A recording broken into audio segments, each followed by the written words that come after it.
Good morning. তো আজকে third day. তো আজকে আমরা যাবো সোনমার্গে। রেডি হয়ে গেছি মোটামুটি, এখন 9টা বাজে। এখন ব্রেকফাস্ট করব, তারপর বেরিয়ে যাব। তো আজকে আউটফিটটা করে দেখাচ্ছি তোমাদেরকে। তো চলো নিচে যাই, আসো। এই যে আমরা সবাই কিন্তু রেডি হয়ে একদম চলে এসেছি ডাইনিং রুমে ব্রেকফাস্টের জন্য। আর আজকে কিন্তু আমাদের থার্ড ডে হোমস্টের। তো চলো আজকে দেখি কি কি ব্রেকফাস্টে রয়েছে আর তোমাদেরকেও দেখাই। আর ব্রেকফাস্ট একটু রেডি হতে একটু টাইম লাগবে। তো এখানকার আরেকটা সুন্দর জায়গা তোমাদেরকে দেখাই, খুবই সুন্দর জায়গা। অনেকটা গেছিলো, আমি যাইনি। তো টাইম যখন আছে তো চলো একটু গিয়ে দেখে আসি। তো চলো নিয়ে যাচ্ছি তোমাদেরকে। এই ছোটো ছোটো এগুলো যে দেখতে পাচ্ছ, এগুলো কিন্তু সব অ্যাপেলেরই গাছ। মানে আমাদের ওখানে আম বাগান যেমন প্রত্যেকটা বাড়িতে ম্যান্ডেটারি, তেমনি এখানে প্রত্যেকটা বাড়িতে কিন্তু আপেলের গাছটা থাকবেই। তো চলো নিয়ে যাচ্ছি। মানে হোমস্টের এটা পেছনের দিকটা, মানে যে হোমস্টে এটা কিন্তু পেছনের দিকটা। আওয়াজটা আশা করি শোনা যাচ্ছে।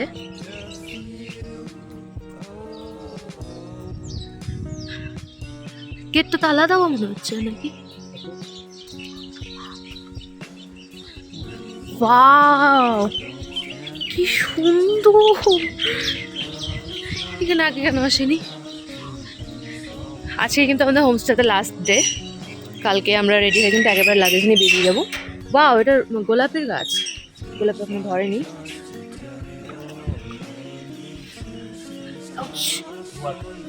ওয়াও, একদম ডুয়ার্স ভিউ। মাই গড, ডুয়ার্স থেকে খুব সুন্দর। মাগো, কি সুন্দর একটা নদী, দারুণ। এটাই তো কাশ্মীর, মানে বাড়ির পাশেই এত সুন্দর জায়গা থাকবে। মানে আমি ইমাজিন করছিলাম যদি আমার এখানে একটা বাড়ি থাকতো, যদিও সেটা সম্ভব নয়। তো যাই হোক, জায়গাটা অসাধারণ। আর আমরা কিন্তু অনেক ফটো তুলে তারপরেই হোমস্টেতে আবার ফিরেছিলাম। আজকে দিয়েছে ব্রেকফাস্টে পোহা, ব্রেড আর বয়েলড এগ আর জ্যাম তো আছেই। আর আমাদের যেটা কালকে দিয়েছিল এই কাবা, আমাদের এত ভালো লেগেছে যে আজকে আমরা বলেছি আজকে কাবাই খাবো। সত্যি ভালো। তো ব্রেকফাস্ট হয়ে গেছে। আজকে সোনমার্গে যাব। আজকে কিন্তু ঠান্ডা, মানে বরফ পাবো ওখানে। তো আমরা ড্রেস পরে নিয়েছি, আর আমাদের ব্যাগে কিন্তু আমরা শীতের জ্যাকেট নিয়ে নিয়েছি। আর গাড়ি ওয়েট করছে, সকাল থেকেই ড্রাইভারটা ফোন করে দিয়েছে। মানে এতদিন ধরে চলছে আমাদের পুরো জার্নি, ঘোরাঘুরি, টায়ার তো থাকছেই আমরা। তো টাইম মতো কোনোদিনই বেরোনো হচ্ছে না। আজকে টাইম ছিল 8টা, তো 9:30 অলরেডি বেজে গেছে। তো চলো এখন আমরা যাবো, আমাদের হয়ে গেছে, আমরা বেরিয়ে যাবো। খাওয়া দাওয়ার পর কিন্তু আমরা আবার বেরিয়ে পড়েছি সোনমার্গের উদ্দেশ্যে। 2-3 ঘন্টা লাগবে। তো রাস্তাতে আমি খানিকটা ঘুমিয়েও গেছিলাম, কারণ পর জার্নি চলছেই। কিন্তু মনের এনার্জি কিন্তু একদম ফুল, কারণ এত সুন্দর জায়গা দেখছি প্রতিনিয়ত। কাশ্মীরে আসবো অনেকদিন ধরে প্ল্যান ছিল, তো ফাইনালি কাশ্মীরে চলে এসেছি আর এত সুন্দর সুন্দর জায়গা উপভোগ করছি। তো আজকে সোনমার্গে যাচ্ছি। আর এই সমস্ত সিনারিক বিউটিগুলো দেখো, দারুণ। এগুলো কিন্তু শীতকালে বরফে ঢাকা থাকে। তো কাশ্মীর আসার জন্য আমরা এই টাইমটাই চুজ করেছিলাম আগের থেকেই, যে আমরা গেলে টিউলিপ টাইমেই যাব। কারণ আমরা চাইলে বরফ কিন্তু আমাদের জায়গাতেও দেখতে পাই, বাট এই টিউলিপটা কিন্তু ভারতবর্ষের এই একটা মাত্র জায়গাতে হয় জন্য আমরা এই টাইমটাতেই এসেছিলাম। তো দেখো, দেখতে দেখতে কিন্তু আমরা এই একটু ভালো করে লক্ষ্য করো, সামনে চলে এসেছি। একটা শিবলিঙ্গ আর ত্রিশূল ডুমরু আঁকা রয়েছে। আর শিবলিঙ্গটা আশা করি বুঝতেই পারছো, অমরনাথের শিবলিঙ্গ। তো এটা এখানে কেন সেটা বলছি তোমাদেরকে। মানে এটা আমিও জানতাম না। তো ওখানকার যে ড্রাইভার দাদা ছিল সেখানকার, তো সেই দাদা বলেছিল যে এখান থেকেও কিন্তু অমরনাথ যাত্রা হয় বালতার হয়ে। আর এখান থেকে কিন্তু অনেকটা কাছে। আমরা সাধারণত জানি যে পেহেলগাঁও থেকেই অমরনাথের যাত্রাটা স্টার্ট হয়, বাট এখান থেকেও কিন্তু অমরনাথে তুমি চাইলে যেতে পারো। এই যে আমরা টানেলে ঢুকে পড়েছি, আর টানেলটা কিন্তু অনেকটা বড়। তো আমি অনেক ভিডিওসে দেখেছি এই টানেল ক্রস করেই সেই বরফের বড় পাহাড় দেখা যায়। হ্যাঁ, তো এখন কিন্তু আমরা সেটা দেখতে পাবো না, কারণ এখন বরফের টাইম নয়। এই যে টানেল ক্রস হয়ে গেছি, আর এই যে সামনেই কিন্তু আবার সেই পাহাড়। তো চলো যাওয়া যাক।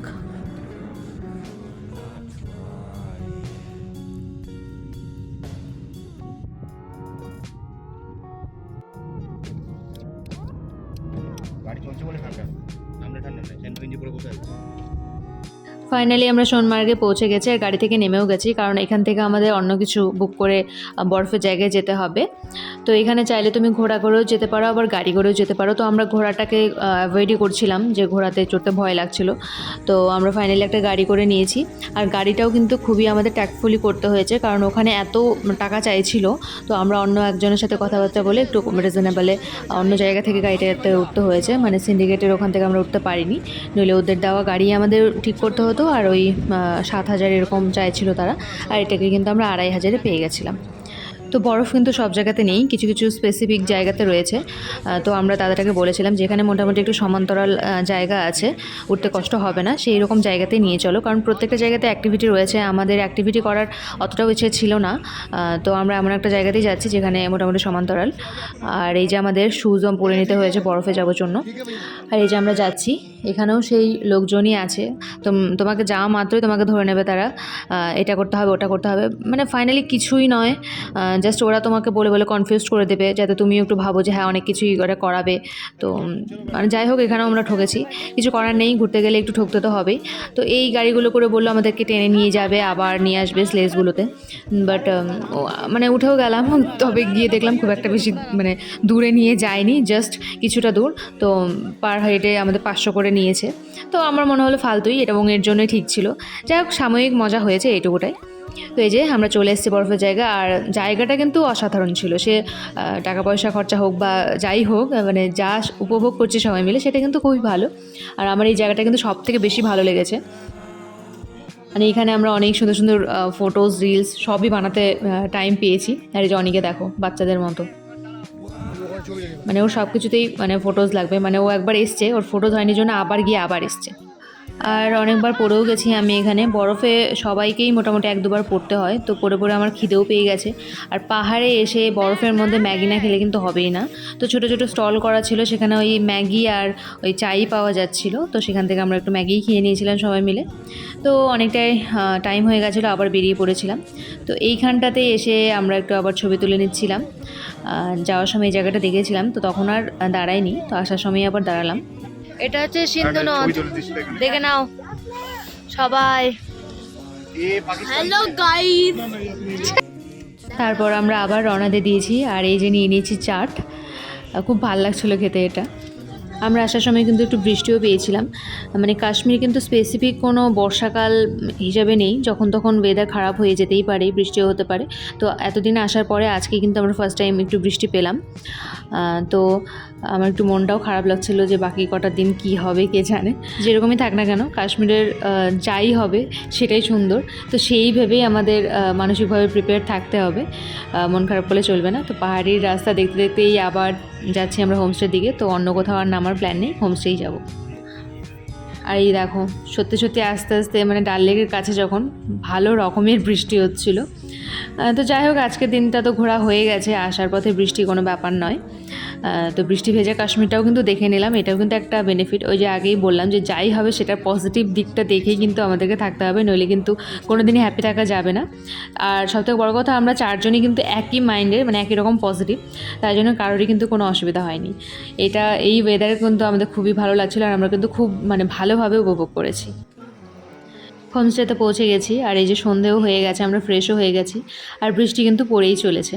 আর এখন কিন্তু হালকা ঠান্ডাও লাগছে, মানে এতদিন যেটা লাগেনি এখন কিন্তু একটু হালকা হালকা লাগছে বৃষ্টি হওয়াতেই। আর এখন আমরা মাম্পাদিদের রুমেই আছি, আর আমাদের কিন্তু স্ন্যাক্সে পকোড়া চলে এসছে, পেঁয়াজের পকোড়া আর দুধ চা। বসে পড়েছি আবার আড্ডা দিতে। এত সুন্দর একটা হোমস্টে, বাইরে বৃষ্টি পড়ছে, কাশ্মীরের সৌন্দর্য, আর আন্টির হাতে সুস্বাদু চা আর পকোড়া, পুরোই কিন্তু জমে গেছে আড্ডাটা একদম। তারপর রাতে আবার ডিনারের জন্য চলে গেছিলাম, আর আজকে কিন্তু আঙ্কেলের দেখা পেয়েছি। আঙ্কেল কিন্তু হোমস্টেতে থাকে না, কর্মসূত্রে বাইরে থাকে। আর এসেই কিন্তু ওঙের সাথে প্রচণ্ড ফ্রেন্ডলি হয়ে গেছে, আর ওঙও এত ভালো বাচ্চা, সবার সাথে খুব ভালো মিশে যায়। তো আজকে কিন্তু স্পেশাল মেনু ছিল, একদিন কিন্তু এই মেনুটা থাকেই হোমস্টেতে। ওটা যেটা দেখলে সেটা কিন্তু ছিল কাশ্মীরি আলুর দম, আর এদিকে ছিল চিকেন কষা, আগের দিনও ছিল চিকেন, তা আজকেও রয়েছে। আর এইদিকে ছিল তোমার স্যালাড, আর যেটা তোমাদের স্পেশাল সেটা তোমাদের দেখাই এখানকার কাশ্মীরি পোলাও। এটাই কিন্তু আসল কাশ্মীরি পোলাও, মানে এতদিন ধরে যেটা খেয়েছি সেটা কিন্তু নয়। তো সবই আইটেম কিন্তু খুবই ভালো ছিল, খুবই টেস্টি। আর লাস্টে দেখো এরা কিভাবে হাত ধোয়ার জল ঢেলে দিচ্ছে, আর দুটো পাত্রই কিন্তু রূপোর ছিল, প্রচণ্ড ভারী, দেখে যতটা মনে হচ্ছে হালকা একদমই নয়। এদের যে অতিথি আপ্যায়নের রিচুয়ালসগুলো আমার কিন্তু খুবই ভালো লেগেছে, আমরা চাইলেও হয়তো এতটা করতে পারি না। লাস্টে আমাদের নজরে পড়ে গেছে সেখানে আঙ্কেলের ব্যবসার জিনিসপত্র রাখা ছিল, তো ওগুলোই হ্যান্ডমেড সমস্ত কিছু, ম্যাট, ওয়াল হ্যাঙ্গিং, পশমিনা শল, তো ওগুলোই দেখছিলাম। তো মামপাদিরা কিছু নিয়েও নিয়েছিল, তো আমি আর সেদিন কিছু নিইনি, বাট জিনিসগুলো কিন্তু খুব ভালো ছিল। তো আজকের দিনটাও কিন্তু আমরা ফাইনালি খুব ভালোভাবে সাকসেসফুলি আমরা কমপ্লিট করেছি। তো আজকের ব্লগটা তোমাদের কেমন লাগলো অবশ্যই জানিও। হোমস্টেতে কিন্তু আজকে আমাদের লাস্ট নাইট, কালকে আমরা একেবারে বেরিয়ে যাব লাগেজপত্র নিয়ে। প্রথমে আমরা গুলমার্গ যাব, দেন আমাদের হাউস বোটে আমাদের 1 নাইট স্টে আছে। আর হোমস্টে রিভিউটা কালকে তোমাদের সাথে শেয়ার করবো, আশা করি তোমরা আন্দাজও করে নিয়েছো কীরকম হোমস্টে ছিল। তো আজকের এই ব্লগটা এখানে শেষ করছি। তো তোমাদের কেমন লাগলো অবশ্যই করে জানিও। আর অনেক ব্লগ আসছে কিন্তু, তোমরা তার জন্য চ্যানেলটাকে সাবস্ক্রাইব করে দিও, আর ভালো লাগলে একটু লাইক করে দিও। তো আজকের মতো টাটা, দেখা হচ্ছে অন্য ব্লগে খুবই তাড়াতাড়ি। Bye bye.